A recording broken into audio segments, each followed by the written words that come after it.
all the refugees find out their information and contact their family through phones. So that's such an important part of our ministry. And we also have Sofia Chimko. I don't know if anyone knows Sofia. Now, Sofia's just a young girl in her early 20s, and she's gone to Syria with AWR. Now, Syria is a pretty serious place to be right now. I'm sure you'll all agree. And so it's really quite amazing how brave she is and how she's left it to God to lead her to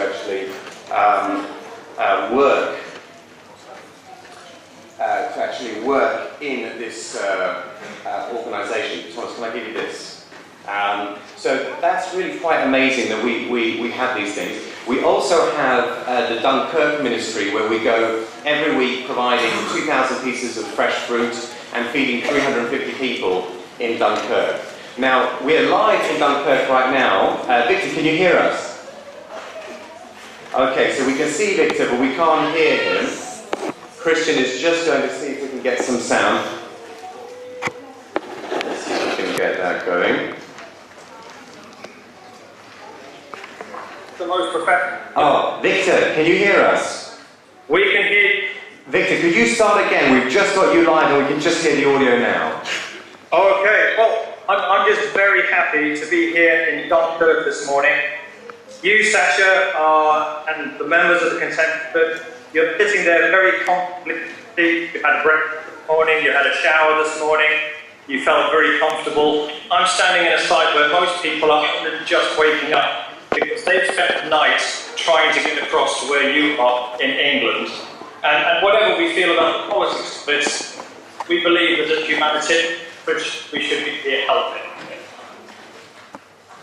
Fantastic. Victor, can you show us a little bit of the camp? Okay, at the moment, what you'll see, Claudette is here. She's just been talking to some of the refugees in the background. They've just woken up, they just want to have breakfast now. Claudette's been up for hours, and she comes in here every Sunday to feed the refugees. There's about 750 on the site now. Claudette, if you can tell people in the Newbold Contemporary Service what motivates you, why do you come here every 4 years? Why? Because I have to help people. Jesus, when he was in earth, he helped people. So I have to help, because if one day I was in a base, I would like someone to come to help them. So it's not about it. And of course, Dunkirk Church is a very small church. We went there this morning, and you could fit the whole of Dunkirk Church on the front row of the Contemporary Church. It's a small, little, almost prefabricated building. And people started cooking in the kitchen there, got some volunteer church, outside the church. But they're all helping to try and make. But we don't cook at the church. We cook at our home house. So we are 4 or 5 families who can cook, and then come to the camp for distribution. And for the last year, Newbold has got involved with Sasha, others, Billy. How important for you has the contribution, the volunteering from Newbold been? It's very important for us when they come, because sometimes we help, but when they come with fruits, a lot of fruits. We cannot buy food here, so a lot of food because of it.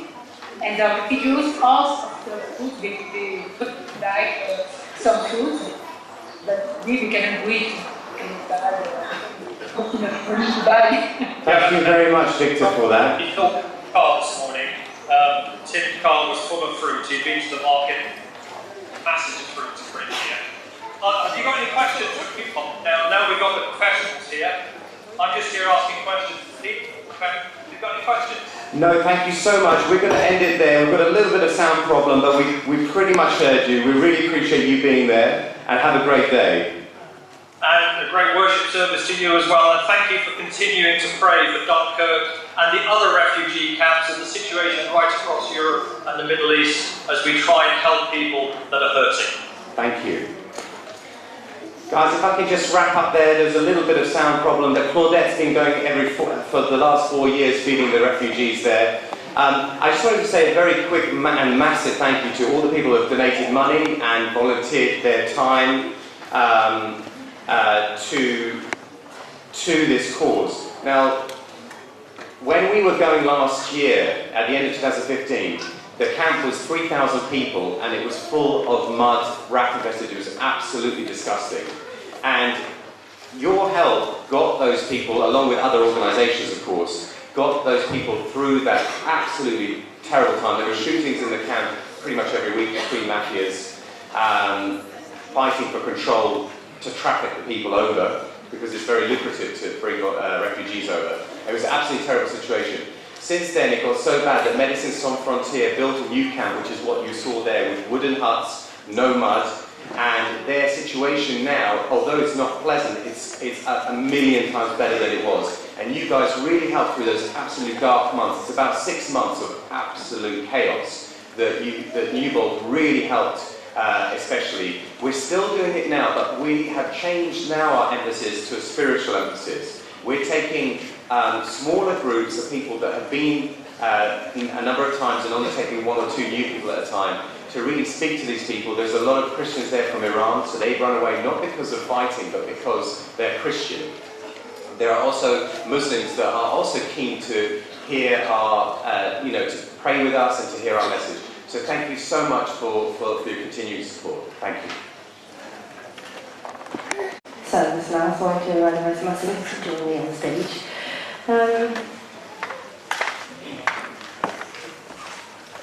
The first song that we're singing is Sit at the Welcome Table. I did this a couple of weeks ago, and people always think that it's just a fun song, stand up, sit down. Yeah, and so that's what the song's talking about. So it's a deep song, but we'll have fun at the same time. I'm going to do the same thing that I did last time, where I'm splitting you guys up into 3. Which requires you to stand up when you're singing. You can do the actions if you want to. But I'm going to split it up like this. 1, 2, 3, 4, 5, 6. So, from here, yeah, you guys are all one. You guys are singing the Feast on Milk and Honey part. Okay, what part are you singing? Feast on Milk and Honey.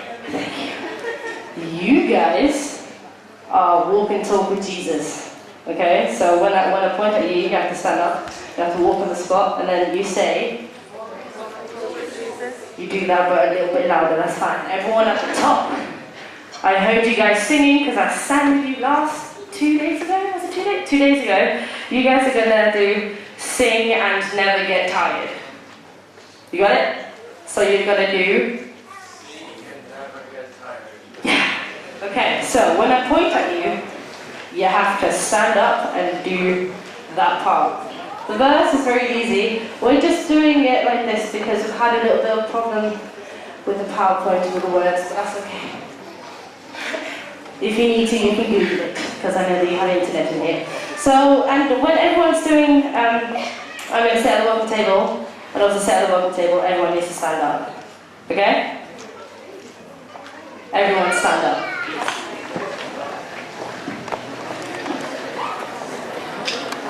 I will point at you as well. I'll make it easier. But don't worry about it, we're just going to have some fun. I'm going to sit. I'm going to sit at the welcome table. I'm going to sit at the welcome table one of these days. Hallelujah. I'm going to sit at the welcome table. Sit at the welcome table one of these days. Oh yeah. Please don't know me, honey. I'm on this one.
shout to the Lord. And as I always say about this,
smiling in church.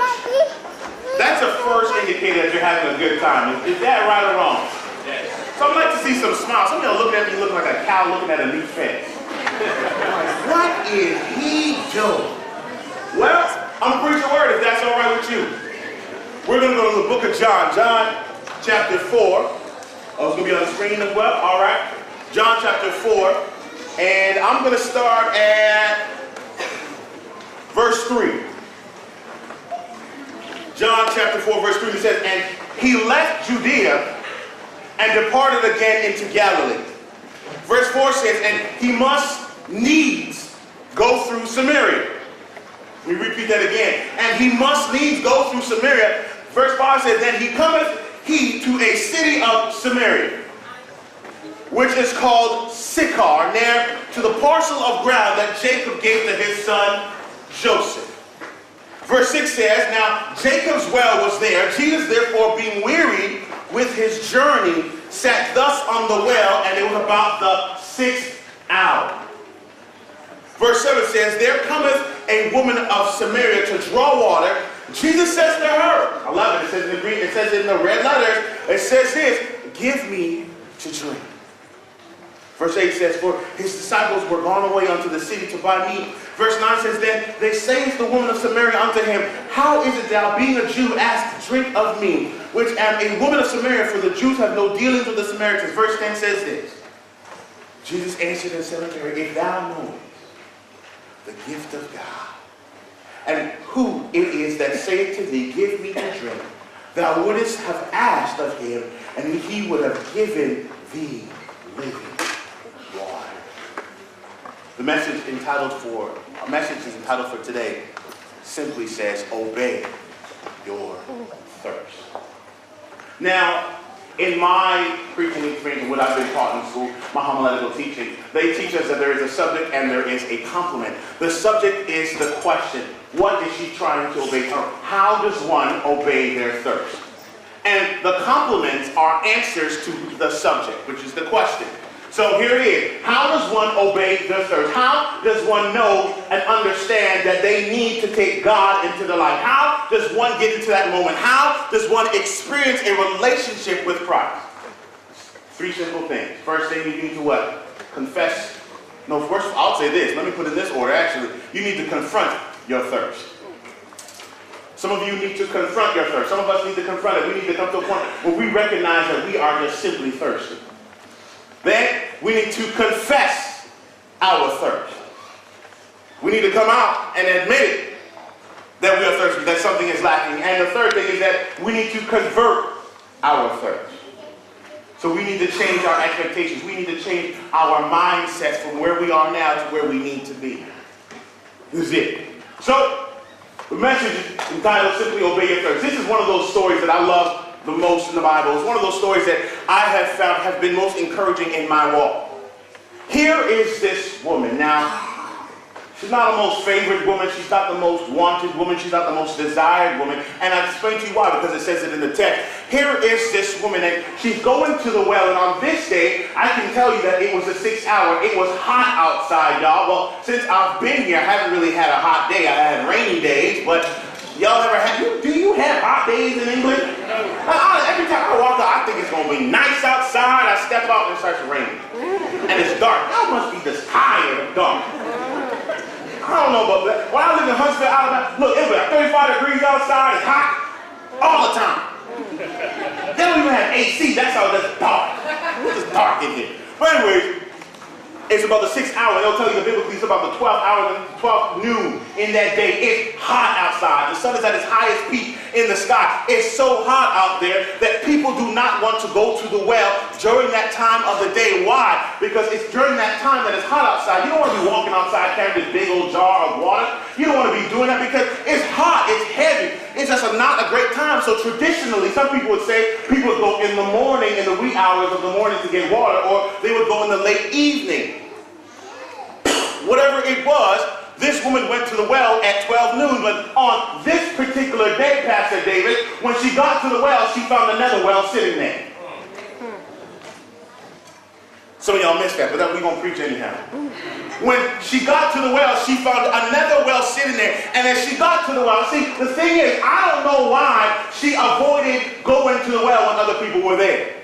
Some people like to preach the fact that she avoided going to the well because people were going to talk about her and people were going to whisper about her. Anybody know what I'm talking about gossip? Anybody know what I'm talking about? Yes. It happens in the church too.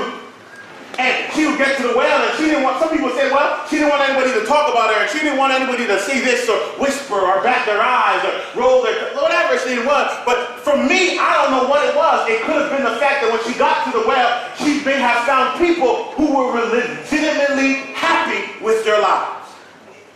See, the thing is, I've realized whenever you're not in a place where you should be, and you're not ever really happy with who you are with or who you are within yourself, other times when you get around people in gatherings where they seem to be happy, you just can't be happy. You start to hate a little bit because you can't understand why they're happy, and because you look at your situation, you're never happy with who you are. I don't know what it is, but I can tell you when she got to the well on this day, she found another well sitting there. Text says that here she is, and she begins to draw water.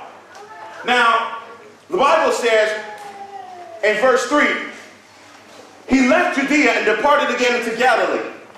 He must needs go through Samaria. Now, you got to understand that if you look at the map, there was no reason for Jesus to go through Samaria to get where he needed to go. No reason, Pastor David. No reason. Simply, he could have walked around. And it gets even worse because Samaritans and Jews hated each other. They had no dealings with one another. They never wanted to be around each other. So why would Jesus have to go there? The text said that he needed to be there. He needed to set an appointment with you and I. He set an appointment with this woman, and she didn't even know that he was coming. But it gets even better because not only does he set an appointment with her at her point of place of pain, he beats her to that place. Some of you are sitting there and wonder what that means. It's simply this. Some of you have come to a place in your life and you wonder what's going to happen. I'm going to tell you today that Jesus may set an appointment with you. God may set an appointment with you when you don't even expect him to show up in your life. And he'll show up in your life, and sometimes he'll even beat you to that place that you call painful. Here was this woman. This well was a painful place. And Jesus comes and meets her there.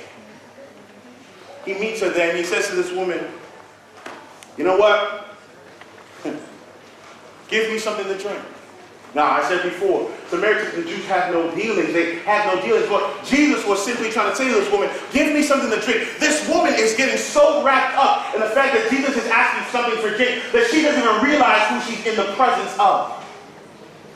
Some of us get so wrapped up in our cultural misunderstandings. See, the thing is, we should not let our culture influence the word, but we should let our word influence our culture. Here she was,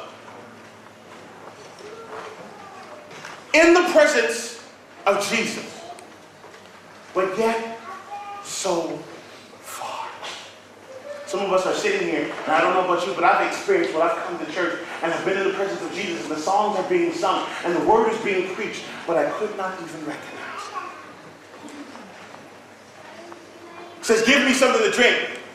He would have defiled himself if he had drank from the cup of a Samaritan. But Jesus looks at this woman and says, I don't care about rules. I don't care about regulations. I'll do anything to see you. I'll defile myself just for you to see freedom. But she doesn't get it. Text says here in verse 7, says, there comes a woman Samaritan to draw water. Well, verse 9 says, then say to the woman of Samaria to them, how is it thou, being a Jew, ask drink of me, which am a woman of Samaria, for the Jews have no dealings with Samaritans. Verse 10 says this, Jesus answered and said to her, thou knewest the gift of God, and who it is that saith to thee, give me to drink. Thou wouldest have asked of him, and he would have given you the living water. Verse 11 says this, then the woman said unto him, Sir, thou hast nothing to draw with, and the well is deep, from whence thou hast thou living water. Now, this woman is in front of Jesus, and instead of looking at the fact that she's thirsty, instead of dealing with the fact that something is missing in her life, instead of dealing with the fact that Jesus is simply in front of her, she's worried about what she does not have to give somebody something to drink. A lot of times when we realize that we have to deal with the thirstiness in our lives, when we have to realize that we have to deal with some things that are missing in our lives, instead of dealing with the issues, we try to come up with excuses that we use as explanations. Here's this woman saying, look, I'm lacking. She says, I have nothing to drink. I have nothing to give you to drink.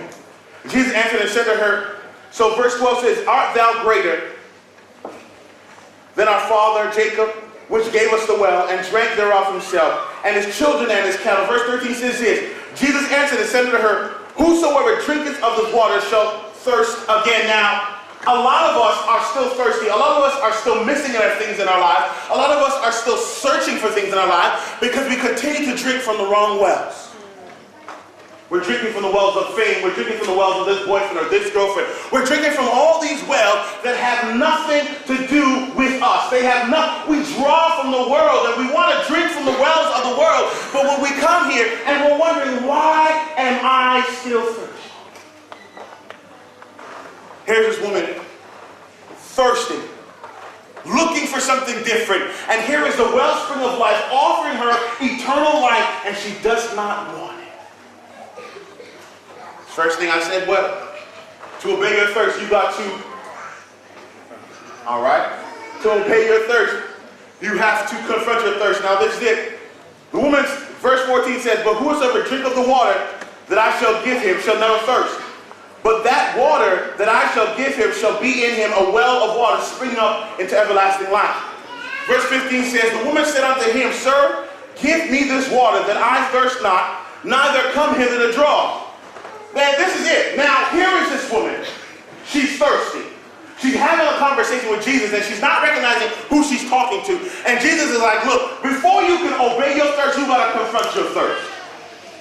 You got to realize, you got to admit to yourself that there's something wrong in your life. You got to admit that you're missing something. And before now, here's the conversation is beginning to change. And Jesus says, look, the water that you're drinking, you're always going to be thirsty. But the water I'm going to give you is going to quench your thirst. So she says to Jesus, all right, let me get the water. But Jesus doesn't give her the water right away. Jesus stops her. In verse 16 it says, Jesus says unto her, go call thy husband and come hither. The woman answered and said, I have no husband. Jesus said unto her, look, thou hast well said, I have no husband. Verse 18 says, for thou hast had 5 husbands, and he whom thou now hast is not thy husband, and thou sayest thou truly. Now what this simply means, has anybody ever seen that show, Jerry Springer? Y'all know that it's a real messed up show, but y'all know what it is, right? Real messed up show. Like every time we have Jerry Springer, there's another one. This guy's always talking about you're not the father.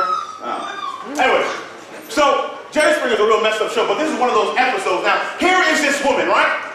She's thirsty. She comes to the well, and Jesus is like, look, before I can give you the water, you need to go get your husband. And she's like, well, I don't have a husband. Jesus is like, yeah, I know you don't got a husband because you had 5 husbands.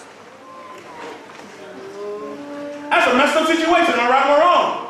She had 5 husbands, and now she's with a 6th one. He's look, and the husband that you with now ain't even yours. She's in a messed up situation, y'all. Am I right or wrong? It's not a great situation. Text says, verse 19, the woman said unto him, Sir, I perceive that thou art a prophet. Now, whenever you are confronting your thirst and you begin to realize that you are thirsty, you begin to explain and you have to start talking about some of the things that go in your life. She realizes at that moment that, look, this is no regular man. This is not no regular person. This is somebody different. Because how could he know my business without knowing me? She says, look, thou art truly a prophet. Woman said, for sir, and 20, our fathers worshipped in this mountain, and ye say that in Jerusalem is the place where men ought to worship. Jesus said to her, woman, believe me, the hour cometh when ye shall neither in this mountain nor at Jerusalem worship the Father. Ye worship, ye not know what. We know what we worship, for salvation is of the Jews. Now, get this part. She's thirsty. She has to confront her thirst.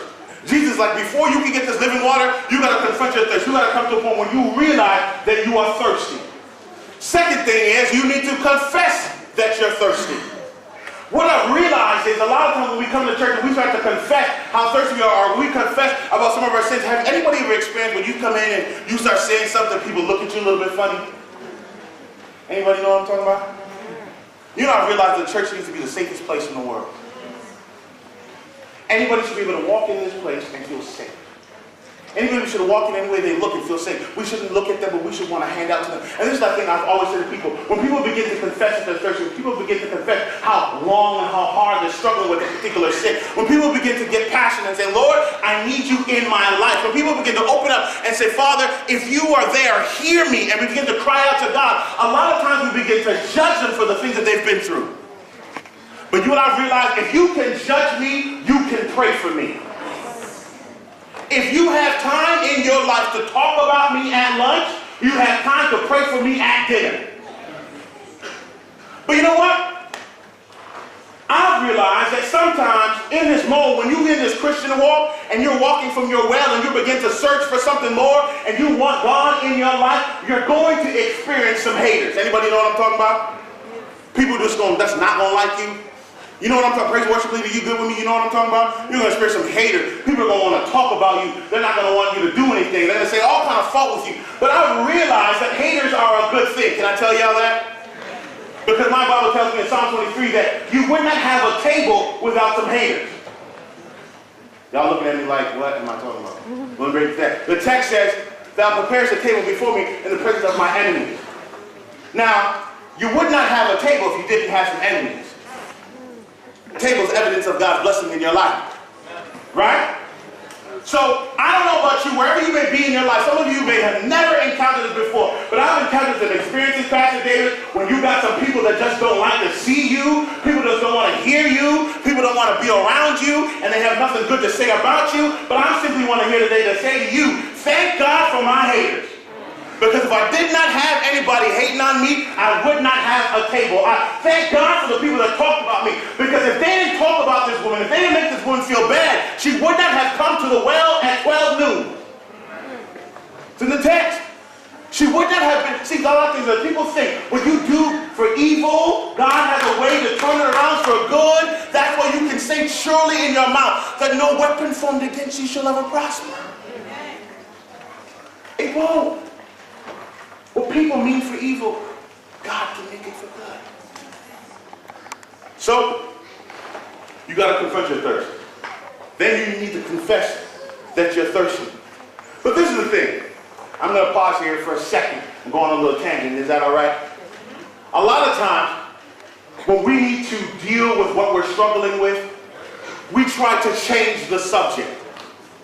When someone confronts you and you're trying to deal with something, you were trying to change the subject, you're trying to get that person off of you. I don't know about you, but anybody know somebody who's good at switching the conversation? Flipping this, we call it flipping the script. Right? You're laughing, you know somebody like that? Kind of, no, I made you feel really awkward just now, didn't I? I'm looking right at you, she's like, oh my gosh, don't look at me.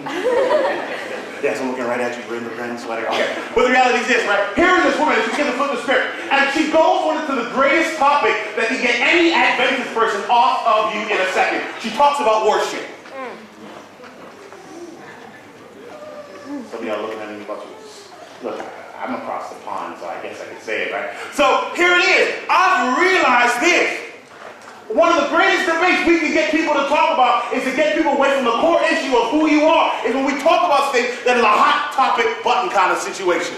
So she starts talking about worship. She talks about the place of worship and what's going to happen in worship. Let me understand. Let me break this down for you a second. Worship means to declare somebody's worth-ship, right? So you're declaring that somebody is more higher than you are. So in my worship hour, I'm declaring that God is bigger than me, and He ever will be. He's the strongest person. He's sovereign. He's matchless. He's amazing. That's declaring my worship unto Him, right? But this is it. A lot of times, we come here and we leave the same because we never came here bringing our worship. So we get mad and, oh, somebody breaking down an analogy.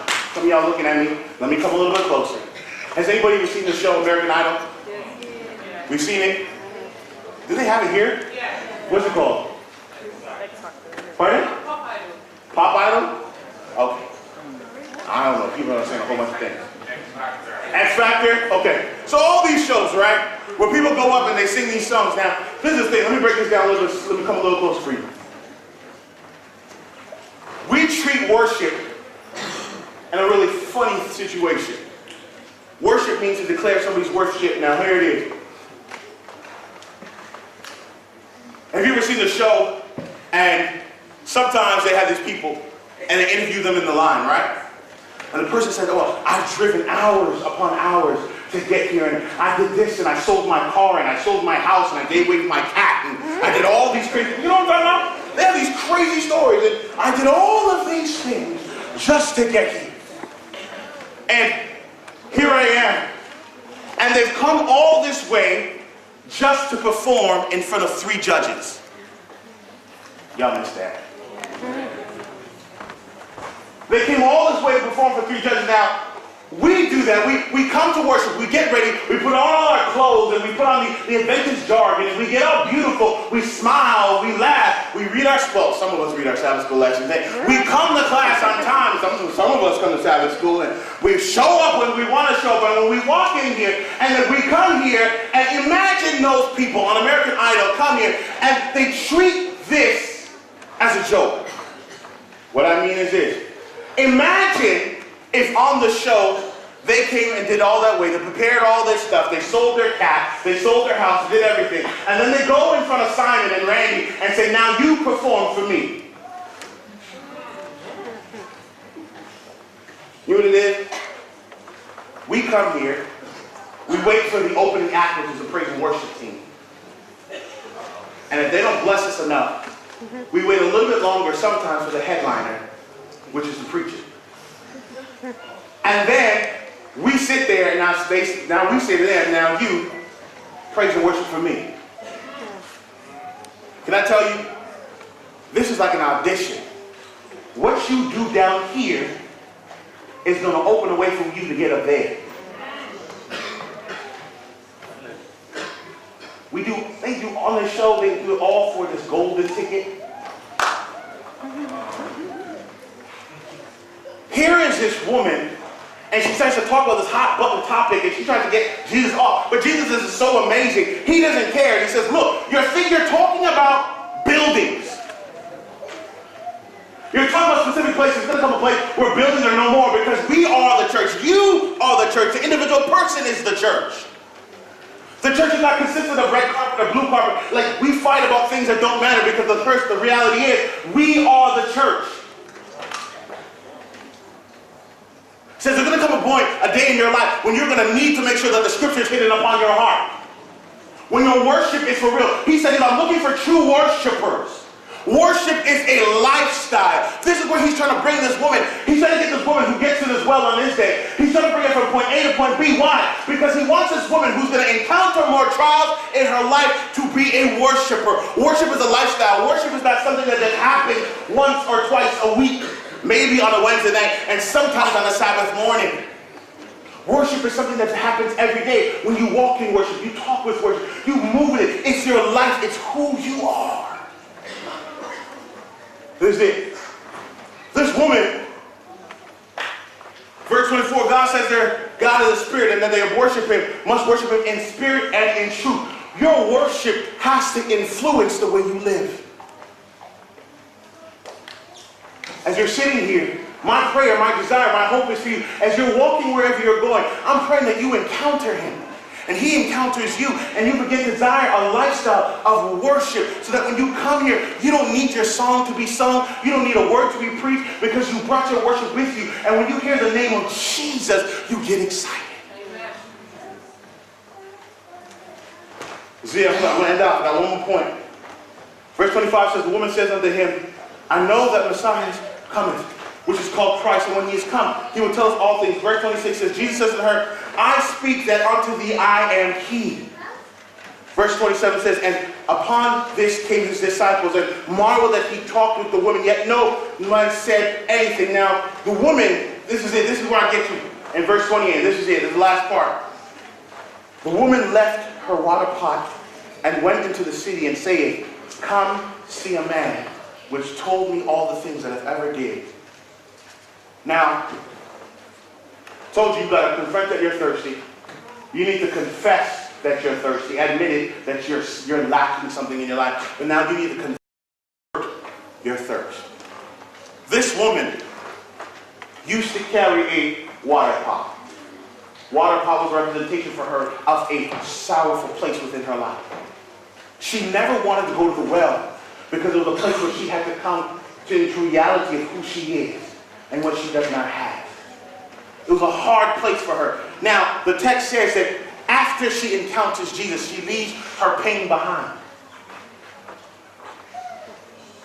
She drops her water pot, and now this is the point that gets me. I told you, little Jerry Springer. Here is this woman who had 5 husbands. The one that she's living with ain't hers. And now she's running into town talking about another man. Wouldn't y'all think that's kind of crazy? Y'all watch YNR, Young Wrestlers? Look, I don't know. What's Downtown Abbey? I don't really know. I'm trying to make a culture reference. Well, let me see. Like, yeah, I'm trying. So the reality is, like, it's like those sitcoms. It was really bad, right? Here is this woman whose life that no one wants to talk about. Nobody wants to be around this woman. And they see this woman and they think that she runs from house to house or bed to bed. And she's been with 5 men. She's lived with 5 men, married men. She loves men, obviously. She's been with the 6th one. And you know what I'm talking about? The 6th one ain't hers. And now she's running into town talking about another man. Wouldn't you wonder what's wrong with this woman? I was like, look, lady, I don't think you need to be putting on Front Street about your business. You need to go home and pray about that thing and not let anybody know about. No, honestly, would you not? Here is this woman, and she's running, she's saying, come and see a man, come and see a man, come and see a man. And I began to look at the text and says, come and see a man. She's been with 5, she had a 6, but she's talking about the 7th man. Y'all missed that. She's talking about the 7th man, that perfect man. She's saying, come and see this man. I've tried others, I've went other places, I've drank other things, I've done other things, but come and see this man that told me all about myself.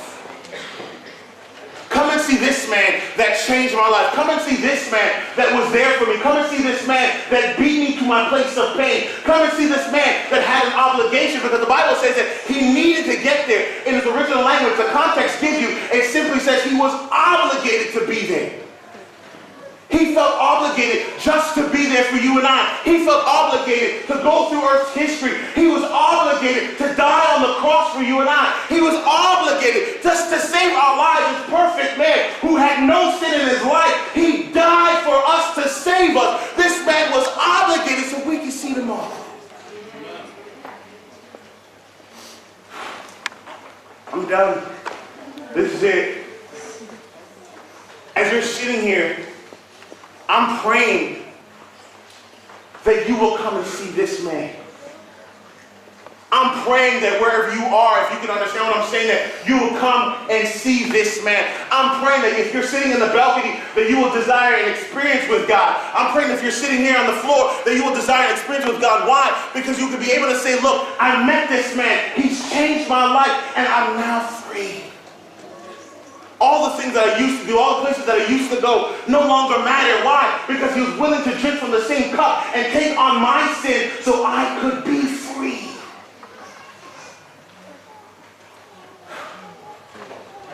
If that doesn't get you excited, I don't know what does.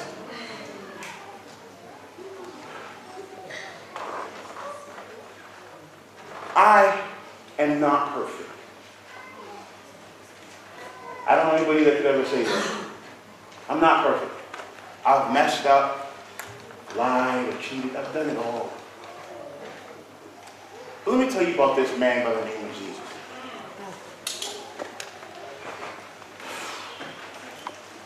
This man took a young man from a single parent household living in the hood. Is that when you use the word ants? The ants, right? I'm trying. And from where I'm from, we had a lot of gangs where I'm from. And it was not the greatest place for a person to grow up. It wasn't very safe. It wasn't very clean. A lot of drug abuse. You see a lot of family issues. Like dysfunction became my function. Anybody know what I'm talking about? Like, you know what? I just realized in moments like preaching is great, but I just got to be real with you. Some of you are sitting here right now, and it's great. You look the part, you act the part, you talk the part, and you're really messed up inside. And I don't know about you, but I got to a point where I was tired of being sick and tired. I was tired of coming here and playing church. I was tired. You know, it's funny. If you don't fix this thing now, it's going to last for a long time. Because it got to a point in the beginning of my ministry where I was just playing the part. I desired just to preach and see people run up and down and shout and hoop and holler, but I'm realizing people are not leaving changed. Even worse, that I wasn't changed. Come and see a man that will meet you at the place of your pain. The other day, growing up, my father left us. Like just one day he picked up and left, never came back.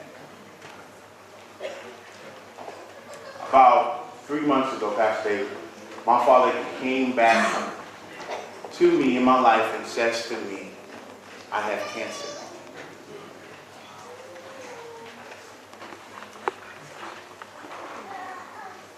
Now, this is a man that did not care. This is the person that left us. This is the person that was not there for us. Came back and said, I have cancer. I need your help. I have these appointments. I have this. More or less, I need you to help me put a will together.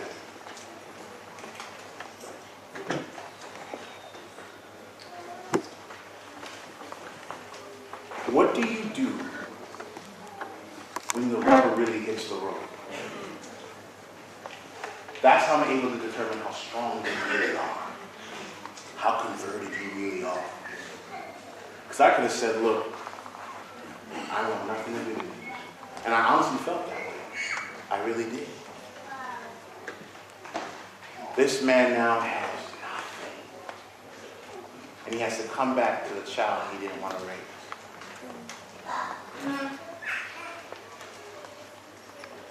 What do I do?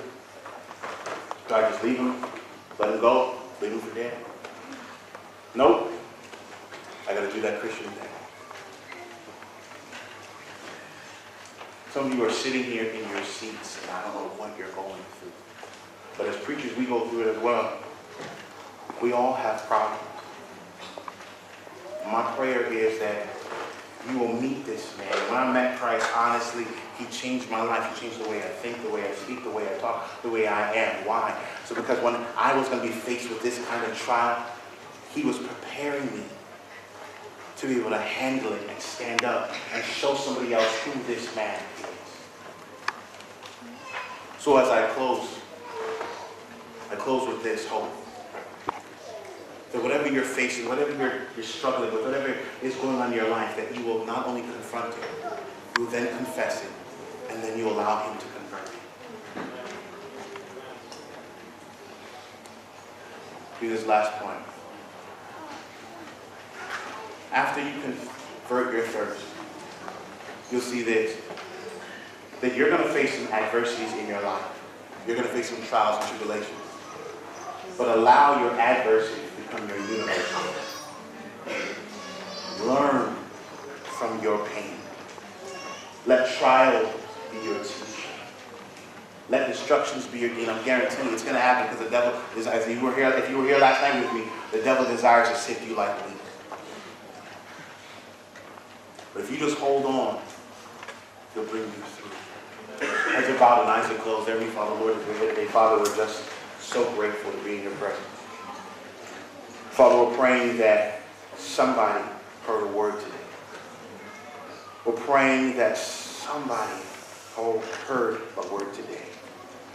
Lord, there is a person in the midst who is struggling with something. There's a person who is fighting a particular problem, a person dealing with an addiction. There's somebody in this house that needs you right now. Not another second or an hour, another minute, Lord. They need you right now. Father, my prayer is that you set us free. Father, I'm praying that you will become real to somebody and that you'll change the way that we worship. You'll change the way that we speak.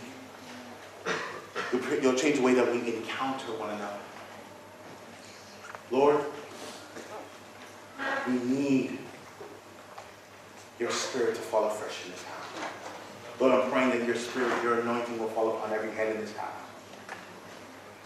And it will just be different from this point forward. Father, I'm praying that there is a person who is struggling with coming to the well or coming to church because they're afraid of what someone's going to say to them. I'm praying that they will come here and feel safe. I'm praying that they'll come here and leave their water pots behind. Father, forgive us where we failed. Love us. Lift us up. In your name we pray. Amen.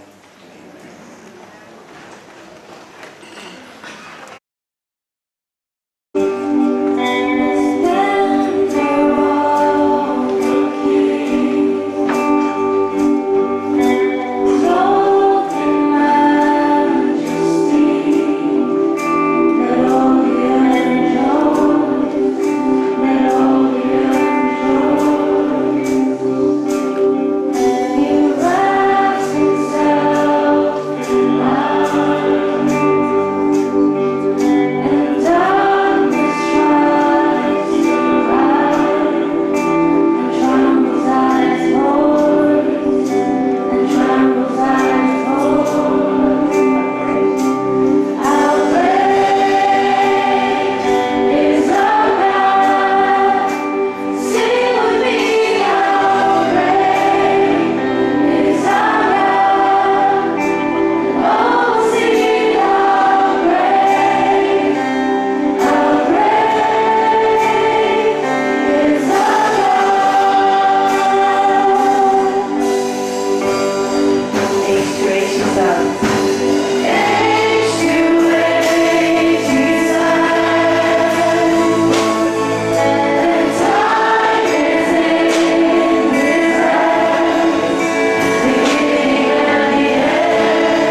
great?